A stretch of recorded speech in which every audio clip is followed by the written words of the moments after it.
Welcome to the Bedrock podcast. We apologize for the sound quality. We are recording this in our temporary home, in a warehouse. If you have any comments or would like to ask follow-up questions, visit us at doverspark.org. Enjoy the listen.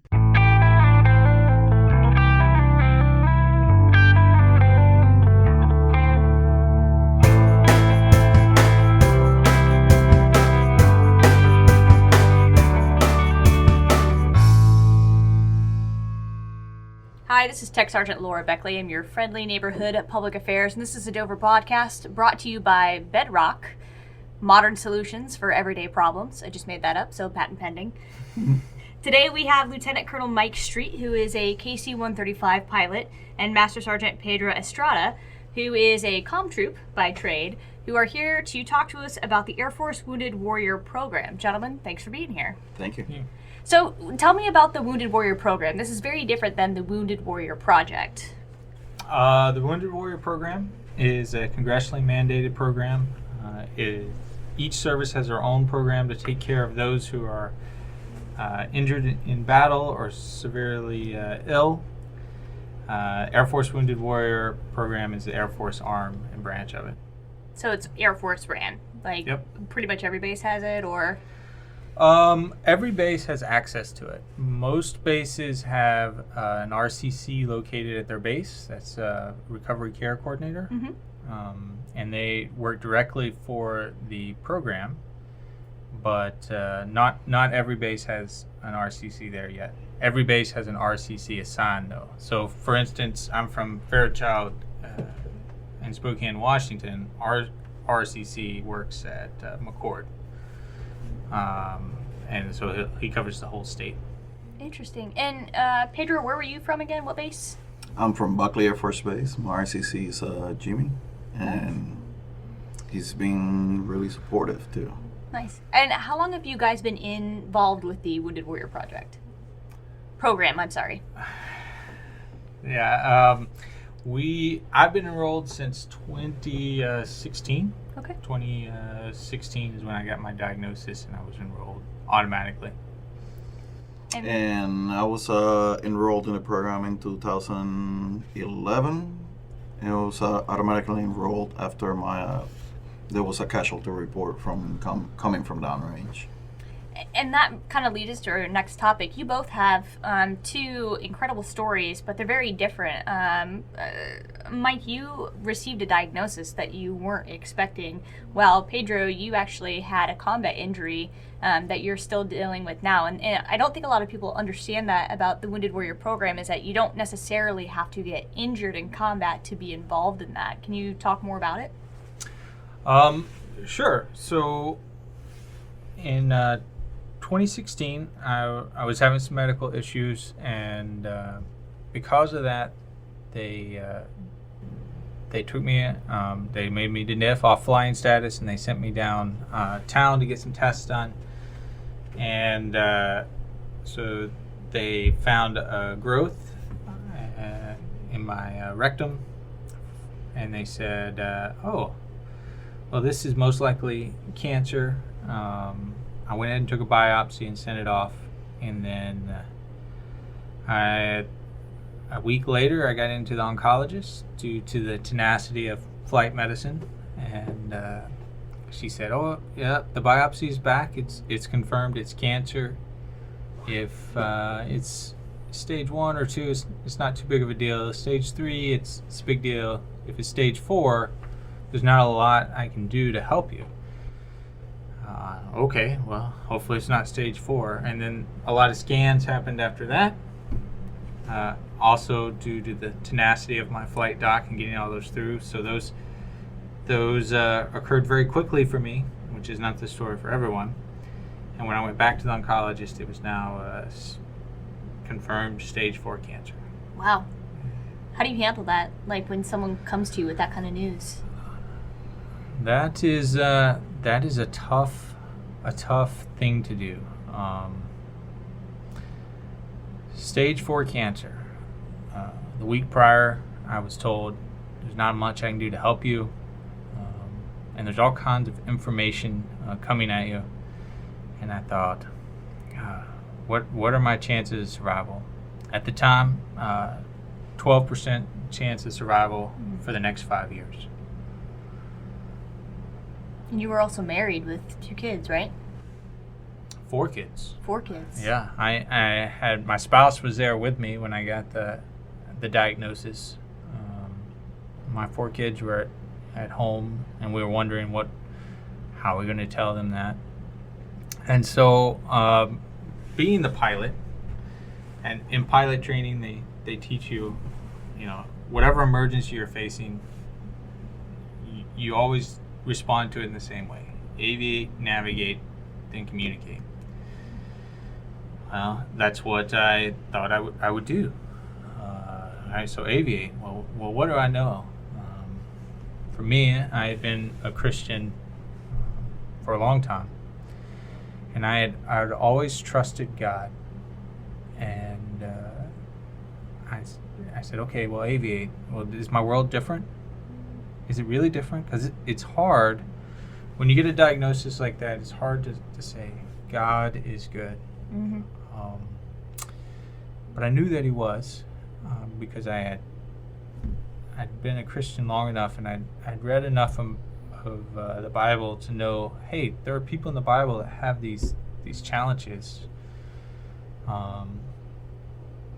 And for me personally, I actually took it as a teaching point to my church, and a couple of weeks after the diagnosis, talked in front of my church to say, hey, you have to prep. You never know when this bad news is going to come. But that doesn't mean it's not hard. Mm-hmm. For 2 months,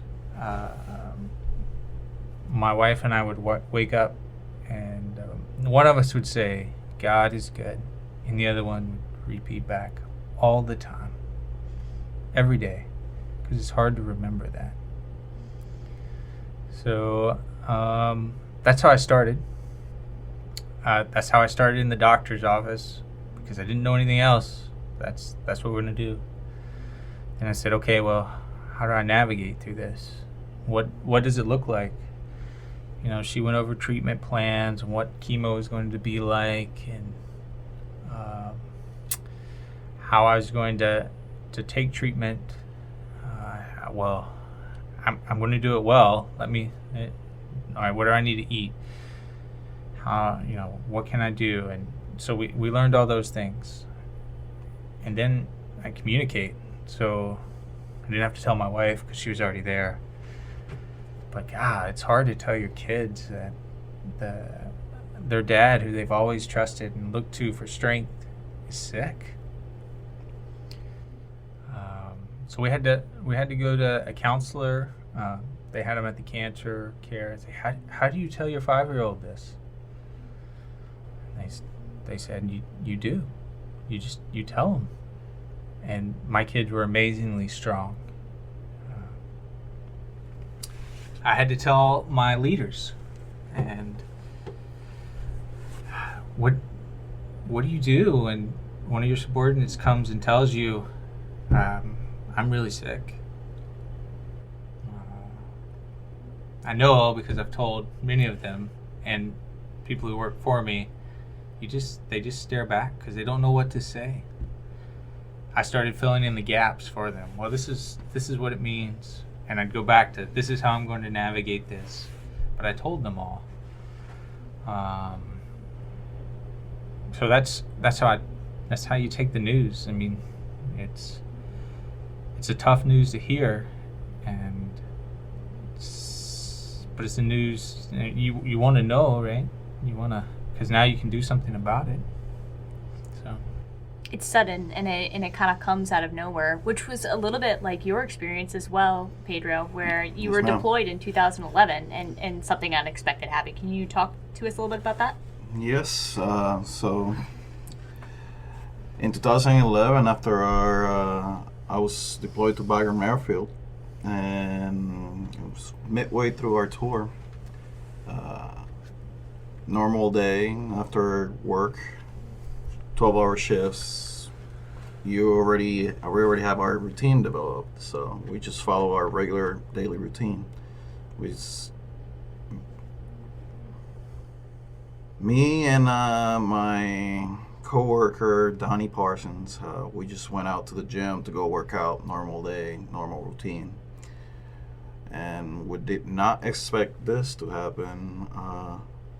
While we were working out, a rocket hit the T-wall protecting the tent, or protecting the gym that was inside the tent. And when it sounded just like a semi hitting a brick wall, or hitting a concrete wall. And from the impact, I got thrown from the equipment and hit my head. Lights were on, nobody was home, so whenever I came to, I just found me and Donnie running for cover into a nearest bunker. After that, I came to the realization of how life is so fragile. Whenever the all clear was given, we went to the theater hospital to seek help, or to get us checked out. We were having ring ears and a mild headache. So after being seen in the theater hospital for possible TBI and tinnitus, they give us some Ambien and send us back home. Went back to my tent, took a shower. First thing I did was call my mom, because I knew there was going to be a casualty report made next day. So the way that works is a command post calls your home command post and notifies all the next of kin and leadership and everybody. So just to head off the process, I gave my mom a call right away and let her know, hey Mom, this happened. I'm okay. All my parts are still in. Then after that, I called my girlfriend, my now wife. She's not on my list of next of kin, but, well, now she is. But just wanted to talk to somebody, other than my mom. And I just gave her a call and told her what happened. And, hey, I'm okay. So throughout this time, I was still processing the what had happened and the feelings from it. So yeah, like I said, I came to the realization of how life is so fragile, like at any point in time. Byron, yeah, it's a relatively safe base, but yeah, we got hit quite a bit. So you never know where they're gonna land. And that's something that you continue to process through, right? It's this traumatic event that occurred that has these invisible wounds, which is part of the theme of your guys' visit to the base, is talking about these underlying things that when you look at you guys, you don't see that. Like, I don't look at you, Mike, and see a guy that has cancer. And I don't look at you, Pedro, and see a guy who went through a traumatic event who is still dealing with those repercussions. For you, Pedro, what has it been like processing through that? The way I have dealt with my and still dealing with is just family support. I call it my triangle, my pyramid. So my family is the very top of my pyramid, of my triangle. They give me the support and strength to live and continue to live every day. And every time I leave the house, I give my daughters a huge hug and a kiss, because you never know. I'm still processing through it. My wife is always there whenever I need somebody to talk to, a shoulder to cry. Then I develop my circle of friends and in leadership. So that's the other leg of the pyramid. So having somebody at work that I can actually talk to, and they'll listen and provide support and provide feedback. And then my third leg of the pyramid would be Air Force Wounded Warrior. They have given me so much. This week alone, I have learned so much. In the beginning, whenever I got automatically enrolled in the program, I was pretty much disregarding the phone calls. They were calling me like once a month. Hey Pedro, how you doing? So I knew they were there. I knew I had help if I needed. But yeah, I'm good. I don't know why you guys keep calling me, but okay. Thank you for calling. I'll expect a phone call later. I was getting emails too, like getting invites to carry, man. Again, I felt like an outsider to the program, or not really an outsider, but like I didn't really belong. It took attending one of these scare events to realize, hey, this is where I belong. Hearing similar stories, like being able to bond with people that have the same stories or some different stories, but the outcome, or not the outcome, but there is a common theme, and the togetherness and helping each other out throughout these type of situations, mental, psychological, physical. Yeah. It makes total sense. You know, we talk all the time about having these pillars of resiliency and spiritual and all this other stuff, and it's very obvious that you had a very strong foundation in family and friends, and now the Wounded Warrior program. For you, Mike, your foundation was a little bit different. You kind of spoke to it earlier, but how did your spiritual relationship with God help you through this? So as I said, I'd been a Christian for a long time, and I spent a lot of time reading through the Bible. So I, in a lot of ways, was prepared to face trials, and so when it came, I didn't know exactly how to do it at first, but I knew what was true, and so I went back to the scripture that I read, and okay, well, God exists, God is good, so therefore, even though I have this terrible cancer, God is still good, didn't change. And I looked through scripture and got inspiration from Job and Psalms and Romans and Peter to be able to say that. And so having that prep and finding what is truly important in life prior to getting sick was really important for me, because I think if you don't do that when sickness comes or you're on the battlefield, it's hard to find it in that moment. So yeah, that's how I was able to do that. I totally understand. It's kind of like packing for a trip, and you needed something but you didn't pack it, and it's like, oh, if only I had done that earlier. It's kind of that preparation. And while you found your foundation in God, like, you don't necessarily have to find it there, but it's important to have it in general. How do people do that? How do people start to build that foundation of resiliency, whether it be in religion or it be in family and friends? How would you suggest they start building their foundation today so that they're ready for when that bad day does come? I think we go through life, and there's lots of things that go on. There's all kinds of social media. All these things are coming at us. And we just keep moving forward step by step. But a lot of times we miss what's really important in life. And so I think there are times that we have to stop and say, okay, what is important? You know, we all joined the Air Force. Why did we join the Air Force? What caused us to do that? Is that important? Is that what life is really about? And so I know for me, when I was much younger, a few moons ago, I was busy trying to go through life and meet all the requirements that were given to me, do well in school, and I didn't stop to focus on, well, what am I doing this for? What is really important?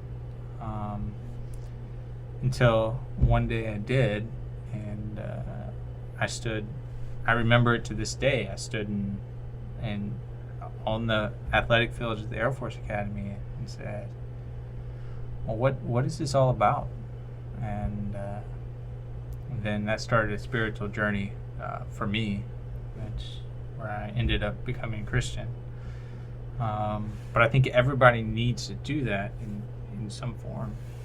Stop and just be reflective. Ask themselves the hard questions. Absolutely. Because a lot of times we don't want to answer those questions. In a lot of ways, it's easier to just say, well, I just got to keep moving forward.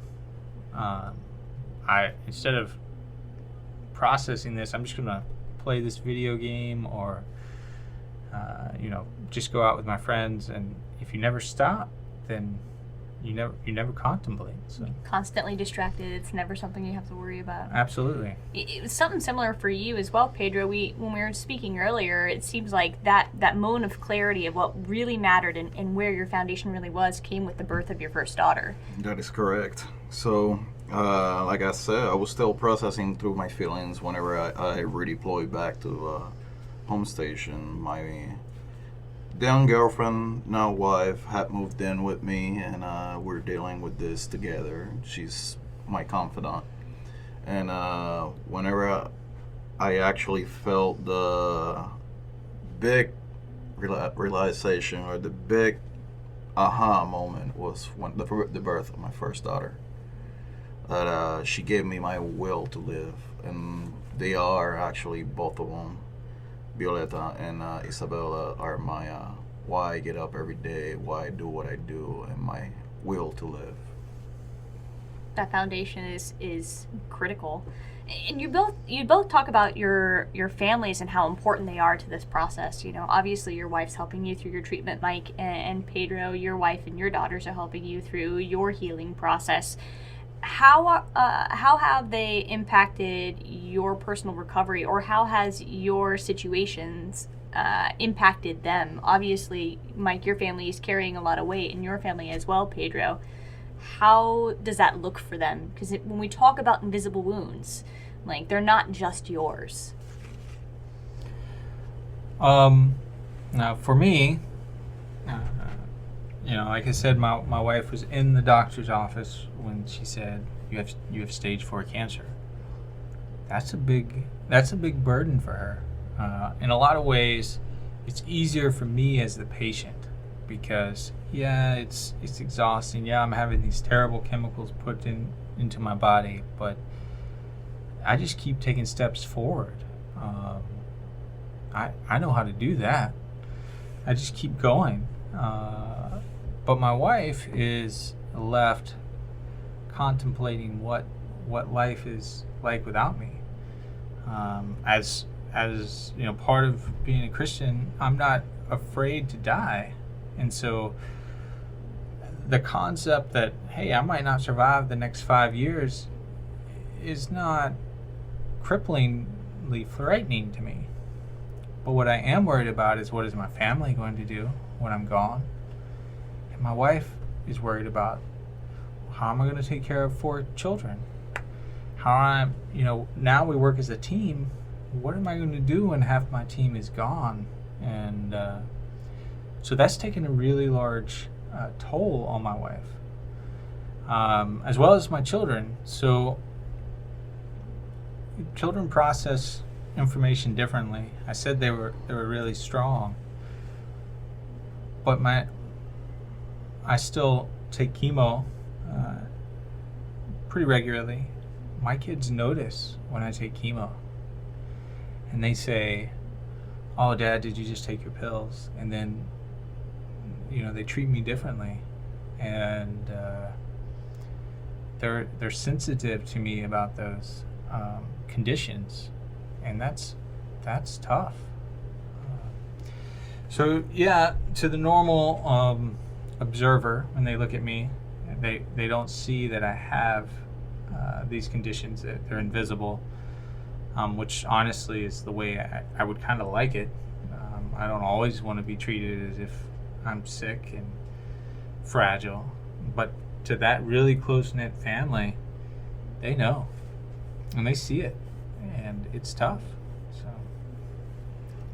I think it's a similar situation with me, especially with how my wife views military life. Military life doesn't matter if you have a wound or not. It's for the spouses, it's really hard. constant moving, the just making new friends and new locations just because the job moves you there. So it's the same thing. My wife looks at how, if I was to disappear at any moment, how she would take care of 2 girls. Not that I have anything terminal with me, but she's still processed to the same similar thought pattern. You're still in the line of work. There's always the remaining possibility that, Yes. it happens again. And how do you come back from that? And that's where that foundation is so important, that preparation for what may happen in the future. You both were kind of resistant at first to joining the Wounded Warrior program. Mike, you told your story earlier and talking about how you didn't feel like you were supposed to be there. Pedro, you as well. Can you talk through like how that came about? Yeah. So for me, everything in the system worked the way it's supposed to work.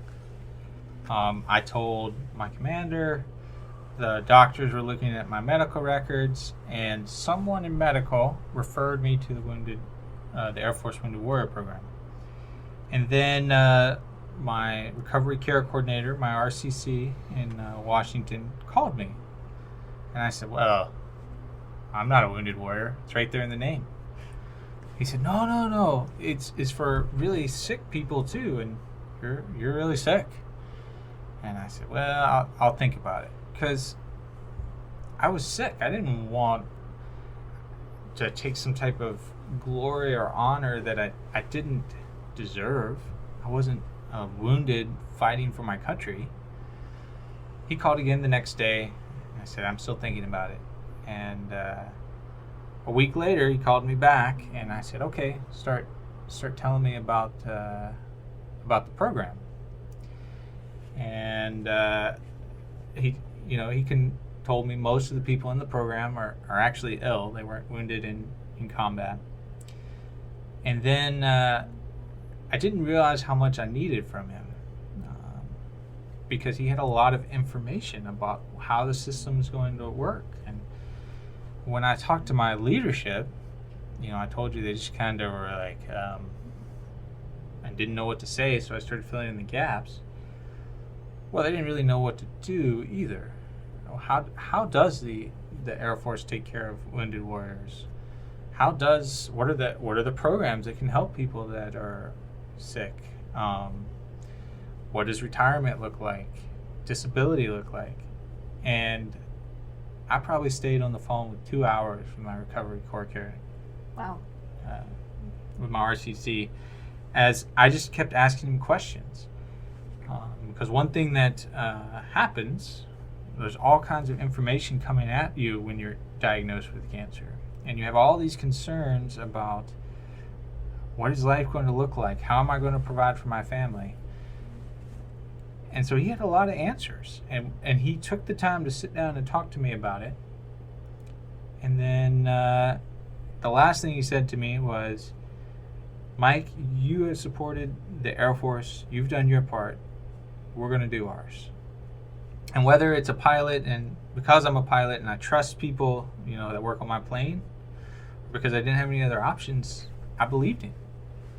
And when I went and talked to my commander the next time, I said, hey, there's this Air Force Wounded Warrior program. Here's this guy's number. Call him. He can help you. And then I was able to release a lot of the stress and really just concentrate on getting better, which is what I needed. So. Pedro, you kind of did the same thing. Like, they were calling, you're like, stop calling.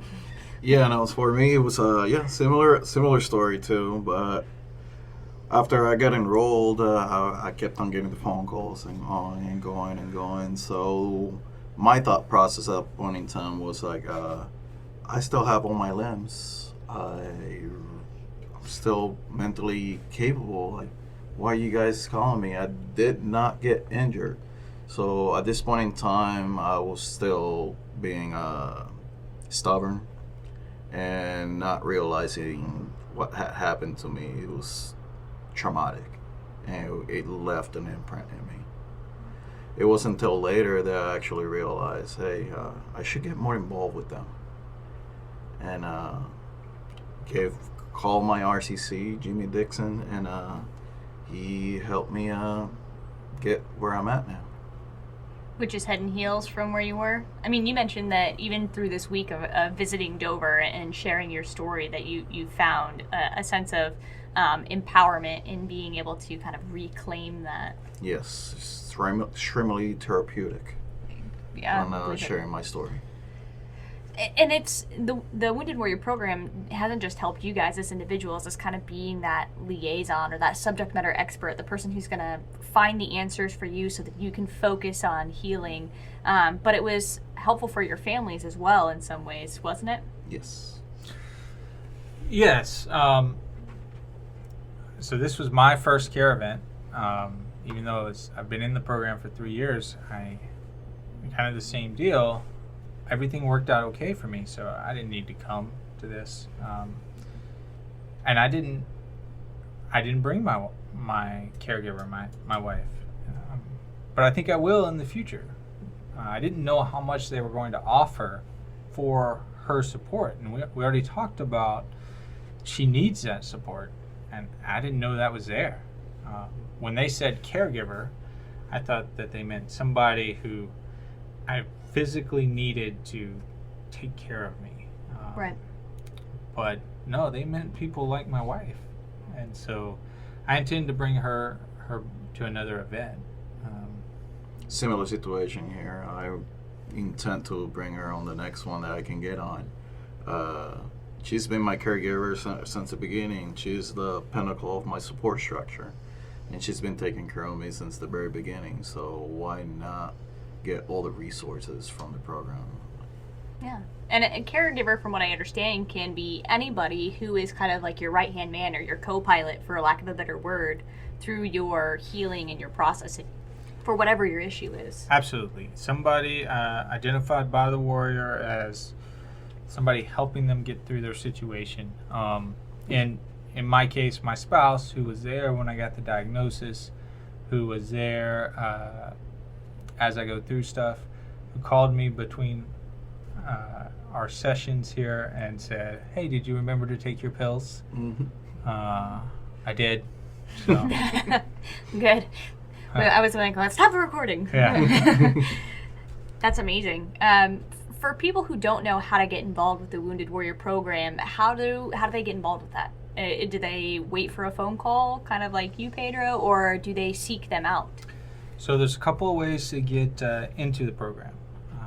I think if all systems work perfectly, then they would be referred by an agency outside. But that's not the only way. You can self-refer.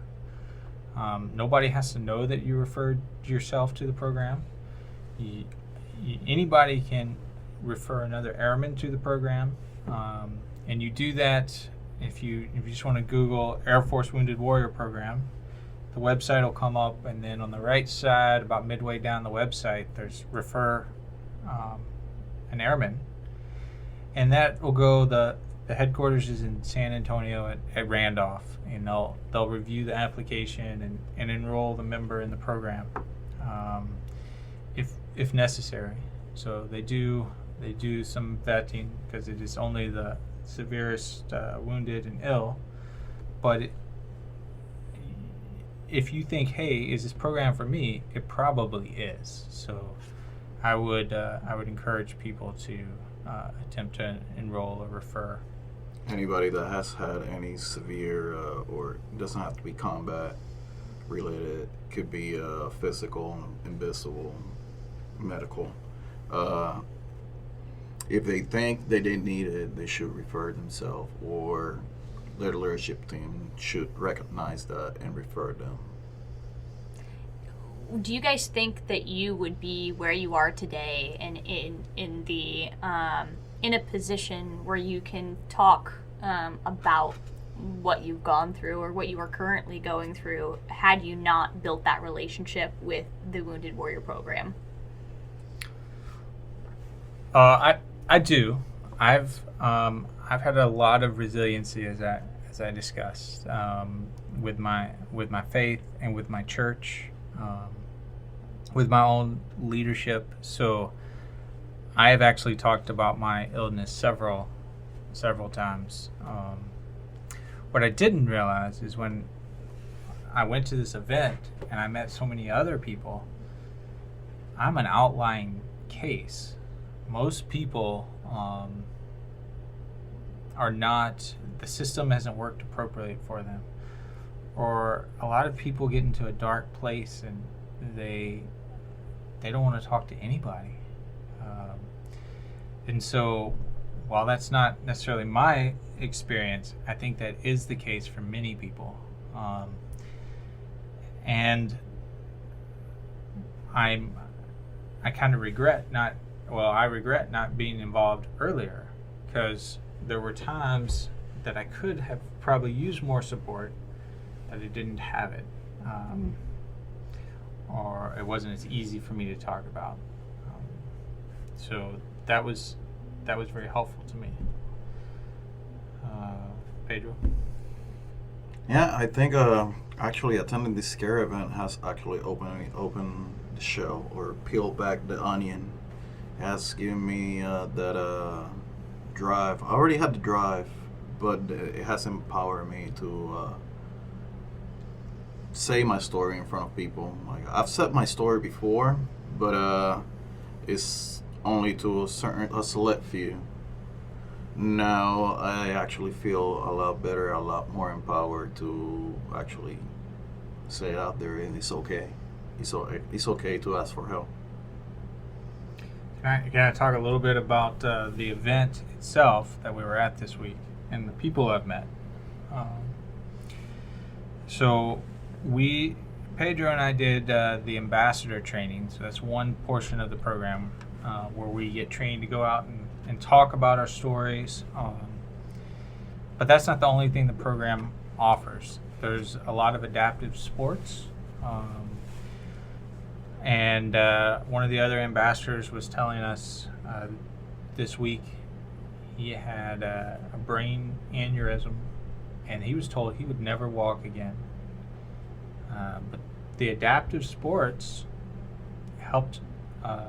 Physical therapy first helped him walk, but then the adaptive sports was the first time he ran in 14 months. That's got to be so encouraging and so strength building for him, that's capable. And I can't tell you how many people I've heard talk about the sports, about how they gave them a purpose back to what they were doing and helped them with the recovery. So that program is going on. There's a resiliency program where they work on ways that you can help cope with, especially really severe trauma. We got to partake in some things of it, things that you wouldn't think of, painting. Paint with a purpose. That was really neat. You get to paint a tile and just do random colors and see what comes out. So kind of like the blob on the... Yeah, what do you see? It's an owl. No, that's a wolf. Similar to that. So it was really centering. They had an improv comedian, and people got to practice improv. They had music therapy, and so they got to work through all of these issues. And there are warriors that come back to do this because they take that and they learn how to do it. Another one was journaling, right? Journaling, and then there was essential oils for care. So that's part of it. There's a section called employment and transition, and I was talking earlier about the transition to the VA system and the retirement. There's a lot of rules and things that we don't know, and they help the warriors identify, hey, you need to look out for these things, make sure these things are identified, as well as employment. They actually is similar to the TAPS class that we all have to go through whenever you're transitioning out. But this one has a more in-depth for tailored to wounded members. To include lawyers, for any leaders out there that don't know, there are lawyers specifically for the disability system that are at San Antonio, and so they were there and talked to them and gave them their numbers to contact. So we did that. We talked about the caregiver support that was there, and so that was available, and just general hanging out with other people who have been in a bad spot in life. And some people come who are still in a bad spot, and they see other people who have come out of that bad spot, and it gives them hope. The whole week has been full of inspiring stories from just different members themselves, and they want to tell you because they felt like they had no other options. And Wounded Warrior program gives you options. Gives you options. I feel like this is important not for just warriors who may be suffering from invisible wounds or actual physical wounds, but it's important for people in general, airmen in general, leaders in general, to understand what the program is and how it can help people in the future. Because at some point in time, like I as an NCO, I'm going to have an airman come to me and they're going to tell me I'm terminally ill, or I had something bad happen on my deployment and I'm having a hard time coming back from it. And I've learned so much through this. Like, do you see the value in other airmen and leaders knowing about how to handle this? Oh, absolutely. As I walked and I talked to different warriors at the event about their stories, my story was unique. My story worked really well. Everything worked for me. My leaders were supportive of me. That's not the normal case. And so it's not always the leaders. There are other reasons that things come up. But as I got to more and more stories, that was a big factor. How leadership responded. Did they even know a program existed? Did they reach out? Did they care? And so, I would say to leaders in the Air Force, you owe it to your airmen to find out about this program and give them every opportunity they have to come back to duty. And that won't be the case for everybody. But it could be the case for a lot more people if we get them treatment early if they need it, or options early if they need it, and they go and they look at their leadership to give them that. So. 100% agree. The leadership needs to be learn what is out there, because it's not taught. So being able to do this type of podcasts and these type of talks and talking to the masses to bring awareness and teaching leadership. Hey, this is what's available out there. At least make the phone call. Get informed. That goes for like commanders, senior NCOs, first sergeants. Yeah.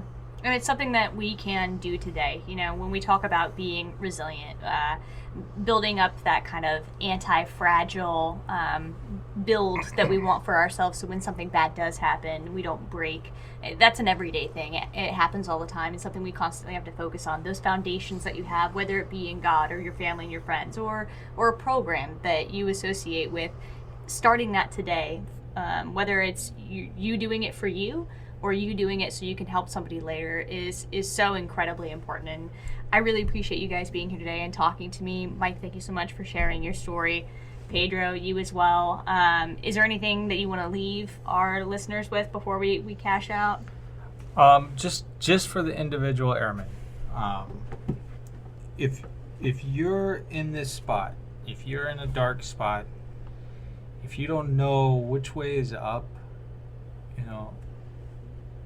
you've got to communicate. You've got to share.